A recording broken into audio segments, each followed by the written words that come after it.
Bonjour mes frères, bonjour mes sœurs, bonjour à tout le monde. Je suis très content d'apparaître encore devant vos petits écrans parce que Dieu est bon. Dieu est là pour nous donner le souffle de vie, nous protéger, nous épargner dans tous les dangers qui peuvent nous parvenir.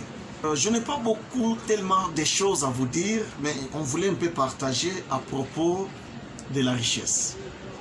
Et quand on parle de la richesse, nous voyons les gens meurent à cause de la richesse. Les gens font n'importe quoi à cause de la richesse. Et il y a les autres qui disent, si nous partons dans les églises, c'est pour chercher aussi la richesse. Parce que souvent, on me donne les versets ici, des Corinthiens, chapitre 8, verset 9. C'est pourquoi vous voyez, dans les églises, il y a plein de gens, ils sont en train de chercher la richesse. Ils sont en train de chercher par quels moyens que je peux devenir aussi riche. Nous devons connaître que la pensée de Dieu n'est pas la pensée des hommes. C'est différent. Parce que quand vous lisez la Bible, vous allez découvrir que la pensée de Dieu est différente avec la pensée des hommes. C'est pourquoi aujourd'hui, nous allons parler à propos de la richesse. La richesse, c'est quoi? Quand on dit la richesse, c'est quoi? Selon l'homme, selon la pensée des hommes, selon la manière que les hommes ont en train de signifier. Nous tous, nous connaissons que la richesse, c'est avoir de l'argent, la voiture, avoir beaucoup de biens. Les gens dans le monde n'aiment pas la pauvreté. C'est tout à fait normal. Qui peut aimer la pauvreté? Parce que tout le monde aime être bien dans sa vie. C'est normal. Parce que personne ne peut être pauvre. Il souffre, il est incapable, il devient mendiant. Donc, ce n'est pas bien. Alors, quand tout le monde aime la richesse, ce n'est pas mauvais. C'est une bonne chose. Tant que nous sommes encore vivants, nous devons être riches. Si tu as besoin de quelque chose, tu as ton argent, tu dépenses et tu prends. Ce n'est pas mauvais. C'est une bonne chose. Mais selon la pensée de Dieu, la richesse, c'est quoi? Parce que il y a tellement beaucoup de confusion, il y a tellement beaucoup de choses. Les gens sont encore dans l'obscurité. Ils ne comprennent pas la richesse que la Bible nous parle ou la richesse que Dieu lui-même nous parle. C'est quoi? C'est pourquoi vous voyez, même des visionnaires, ils sont en train même d'escroquer les gens pour dire, il faut donner, Dieu vous donnera plus. Donner à qui? Il va dire donner à Dieu. Et je ne sais pas.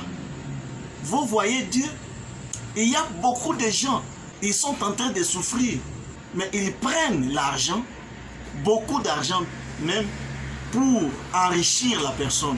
Et il dit qu'il faut donner à Dieu. Je ne sais pas. Et quand vous allez poser la question, ils vont dire, c'est les commandements de Dieu. Il faut donner l'offrande, il faut donner la dîme, il faut donner... C'est cela. Est-ce que quand Dieu regarde l'offrande ou la dîme, selon nos manières, est-ce qu'il voit ça? Ceux qui sont dans les hôpitaux, les veuves, les orphelins, qui sont en train de souffrir, ils n'ont rien à manger. Mais vous ne faites absolument rien. Mais vous partez pour enrichir la personne.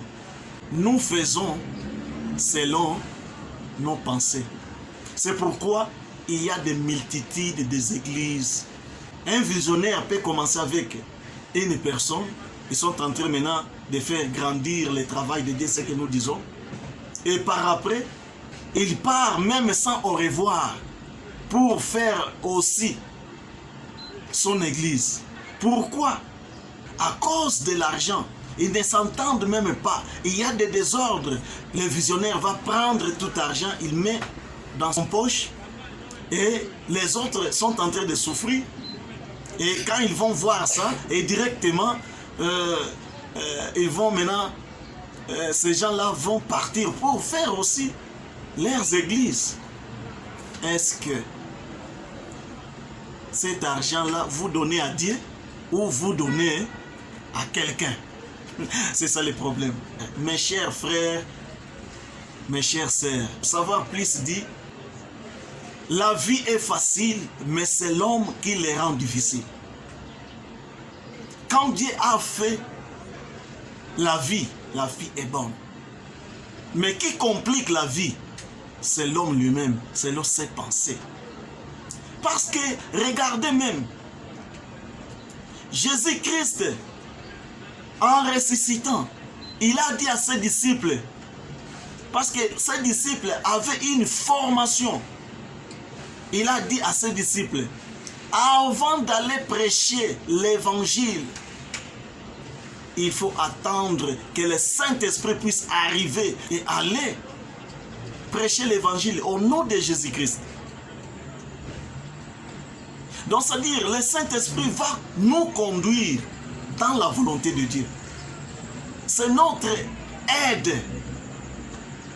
Parce qu'avec nos esprits, avec nos sagesses, nous n'irons jamais loin. Mais avec l'Esprit de Dieu, sache bien que nous allons faire ce que les disciples de Jésus-Christ avaient fait. Ils avaient entendu le Saint-Esprit d'arriver pour que tout ce qu'ils vont parler, que ce ne soit pas selon leurs sentiments, que ce ne soit pas selon leur volonté, mais la volonté de Dieu. Et c'est pourquoi vous voyez qu'il y a beaucoup de disciples qui sont morts. Ils étaient décidés, moi je dois mourir pour Dieu. Mais nous faisons selon nos pensées. Que ce soit les chrétiens, que ce soit des pasteurs, ils font selon leurs sentiments. Beaucoup des influences. Chacun maintenant a sa manière de comprendre la parole de Dieu. A sa manière, sa façon de comprendre. Donc l'Église est divisée. À cause de quoi? À cause de la richesse de ce monde, à cause de l'argent. Il y a les autres qui ne veulent plus même travailler, mais ils veulent faire une église pour devenir riches. Non, ce n'est pas comme ça, mon frère. C'est un péché. Dieu le demandera parce que même la Bible dit, ces jours-là, je leur dirai, je ne vous ai jamais connu. Malgré que tu as fait des miracles, malgré que tu as ressuscité des morts, malgré que tu as fait ceci, mais je ne vous ai jamais connu. Tu faisais les choses selon toi. Tu dis que c'est Dieu qui m'a révélé, mais ce n'était pas Dieu, mais c'était tes sentiments, c'était toi-même. Alors, ce que je te demande, nous devons demander que le Saint-Esprit puisse nous guider de faire la volonté de Dieu. Et dans le monde, quand vous parlez de la vérité, sache bien que tu es même étouffé. C'est tout à fait normal. Il faut dire la vérité. Mes frères amis, la richesse que Dieu nous parle, ce n'est pas la richesse de ce monde. Ce n'est pas le bâtiment. Vous devez tirer attention. Parce que il y a beaucoup de mensonges. Les gens parlent selon leur connaissance, qui n'est pas même inspirée, qui ne vient pas même de Dieu, pour étouffer la foi des hommes. C'est pourquoi, dans toutes les choses, vous devez demander que le Saint-Esprit vous inspire la parole de Dieu. Je pense que je vous ai donné le verset ici, parce qu'il y a beaucoup de débats. Le verset de Corinthiens 8, 9. Chapitre 8, verset 9. Beaucoup de débats. Quand on parle de la richesse, directement les gens voient de l'argent.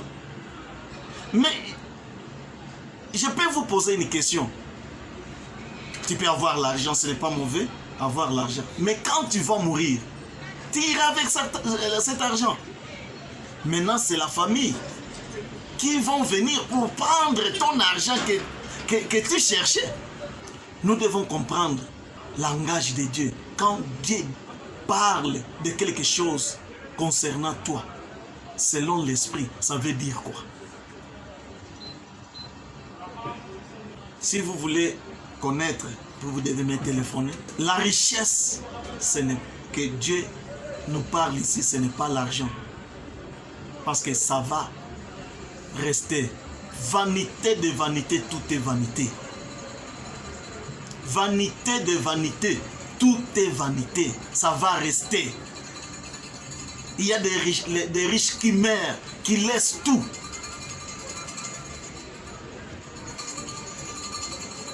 Il y a même des familles, ils sont divisés à cause de la richesse.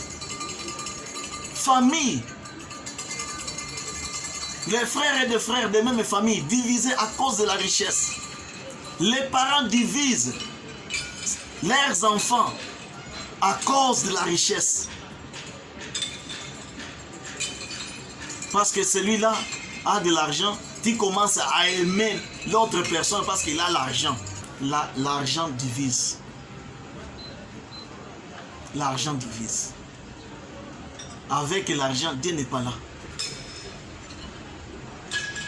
Quand on te donne, parce que Dieu a dit, César, ce qui est à César, à Dieu ce qui est à Dieu. Nous avons besoin de tout ça. Mais nous devons connaître quelle richesse que Dieu nous parle. La richesse, ce n'est pas mauvais physiquement. Nous tous, nous avons besoin de la richesse. Mais comment avoir cette richesse? En travaillant. Nous devons travailler. Nous devons travailler durement pour devenir riches. Nous rêvons. Vous qui sont encore dans l'obscurité, que le Saint-Esprit puisse ouvrir vos pensées pour comprendre selon la pensée de Dieu, que selon la pensée des hommes qui viennent pour vous intimider, qui viennent pour vous conduire en erreur, pour prendre la guérison. Il y a les autres qui prennent même de l'eau mélangée avec quoi? Allez, bois. Il prend les salives, il met là-dedans, bois, pour prendre la guérison. Aimez-vous les uns les autres. Tu peux même mourir. Vous devez tirer attention, parce que le monde marche dans l'obscurité. Le monde marche dans l'obscurité. La richesse, ce n'est pas l'argent selon la pensée de Dieu. La richesse, ce n'est pas l'argent selon la pensée de Dieu. Mais la richesse, selon la pensée de Dieu, c'est la connaissance. Mais, bon, ok, si tu n'es pas d'accord avec ça, ok, commencez maintenant à aller à l'église. Ne cherche pas le travail, ne cherche pas quelque chose. Reste que Dieu te donne cette richesse. Si tu en aurais, tu vas mourir pauvre, physiquement comme ça. Pourquoi? Parce que tu ne cherches pas. La Bible dit, sortez, cherchez et tu trouveras. Dieu va te bénir. Il va te bénir selon le travail de ton souillère. Mais tu ne travailles pas. Comment Dieu va te bénir? Comment tu peux devenir riche? Il faut sortir et chercher quelque chose à manger. Celui qui ne travaille pas ne mange pas. Et je vais vous dire, la richesse, ce n'est pas ça, ce que nous connaissons selon la pensée de Dieu. Regardons d'abord dans les Colossiens, chapitre 1, verset 7. Je peux lire. À qui Dieu a voulu faire connaître quelle est la glorieuse richesse que ce ministère parmi les païens. Savoir Christ en vous, l'espérance de la gloire. Est-ce qu'on a parlé de l'argent? 28, verset 28, qu'est-ce qu'on dit? C'est lui que nous annonçons, exhortant tout homme et instruisant tout homme en toute sagesse, afin de présenter à Dieu tout homme devenu parfait en Christ. Quand on parle de la richesse, c'est la connaissance de la parole de Dieu, inspirée par le Saint-Esprit. Et quand il y a cette parole-là, annoncer la bonne nouvelle. C'est-à-dire, cette parole que tu vas faire sortir pour annoncer aux gens qui ne connaissent pas la parole de Dieu. C'est ça la richesse. Regardez Jésus-Christ. Il était né où? Si vous comprenez physiquement, il était né où? Mais spirituellement, il était né où? Ce sont les deux choses que nous devons comprendre. Il faut découvrir physiquement, spirituellement, Jésus-Christ était né où? C'est ce que nous devons comprendre. Il y a quelque chose de la part, il y a cette grâce-là de marcher dans la parole, dans la vérité, pour annoncer aussi la vérité aux autres qui ne connaissent pas la vérité. Annoncer la bonne nouvelle, sans ajouter tes pensées, mais selon l'Esprit de Dieu, pas seulement ton esprit. Je pense que tous les versets que je vous donne, vous devez bien comprendre. 1 Corinthiens, chapitre 1, verset 5.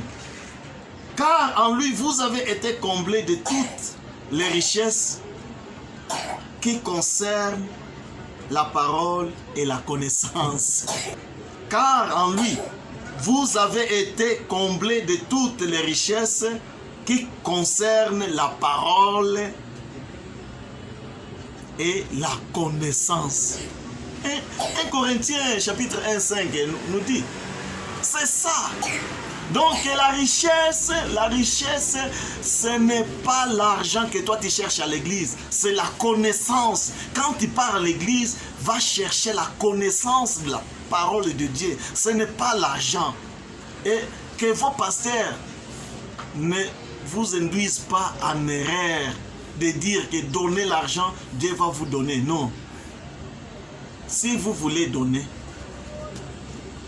donnez pour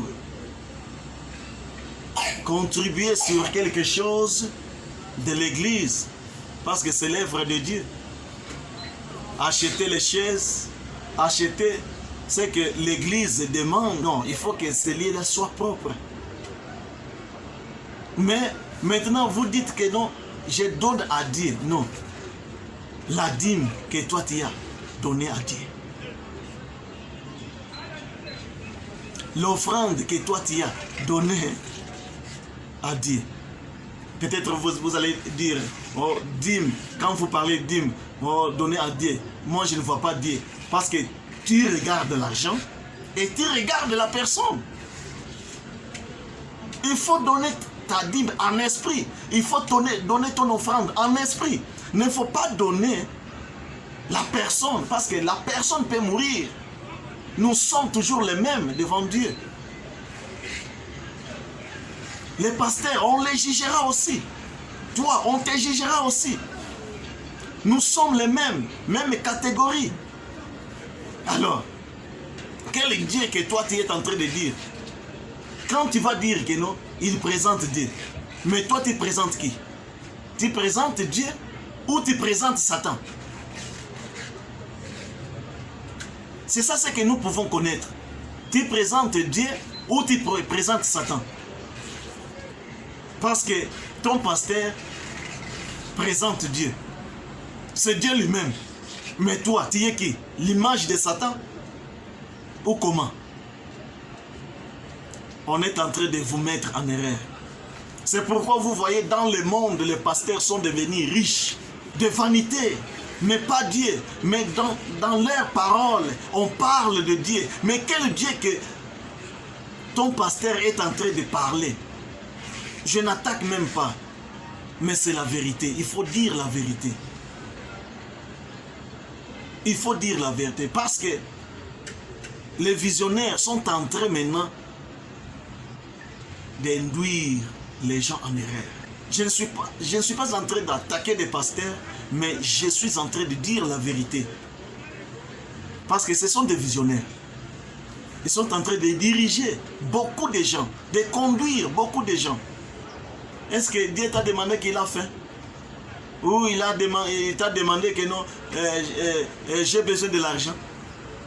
Il y a des gens qui sont dans les hôpitaux. Il faut les aider. Il y a les gens, des orphelins. Il faut les aider. Il y a les veuves qui sont en train de souffrir. Il faut les aider. Il y a les gens qui ne mangent pas, même une semaine. Il faut les aider. Il y a les autres qui ne savent pas comment s'en sortir. Il faut les aider. C'est pourquoi, ce que je vous demande, que le Saint-Esprit puisse nous conduire dans la volonté de Dieu. Pas la volonté des hommes. Parce que les hommes passeront. Mais la parole de Dieu va rester éternellement. La parole, c'est ça dans notre cœur. Mais je ne comprends pas. Il y a les autres qui ne connaissent même pas Dieu. Mais ils sont riches. Ils ne connaissent pas Dieu. Mais ils sont riches. Mais toi, tu connais Dieu. Quelle richesse que tu cherches. Quelle richesse que tu es en train de chercher. Quelle richesse, mes frères amis. C'est pourquoi je vous l'ai dit. Nous devons prendre conscience de ce que nous faisons. Parce que quand vous prenez cette richesse-là, quand je parle de la richesse, c'est la parole. Tu prends cette richesse, tu dois t'enrichir. Enrichir ta connaissance. Ce que tu ne comprenais pas. Donc, c'est-à-dire, tu améliores ta façon de comprendre la parole de Dieu. Parce que beaucoup de gens sont encore dans l'obscurité, ils ne comprennent pas. Même si vous les parlez de quelque chose, ils ne comprennent pas. Aujourd'hui, nous avons parlé de la richesse incompréhensible de Jésus-Christ. Parce que Jésus-Christ, quand il parlait, les gens ne le comprenaient pas. Et je pense que prochainement, on va continuer. Que Dieu vous bénisse, que Dieu vous protège. Au nom de Jésus-Christ. Amen.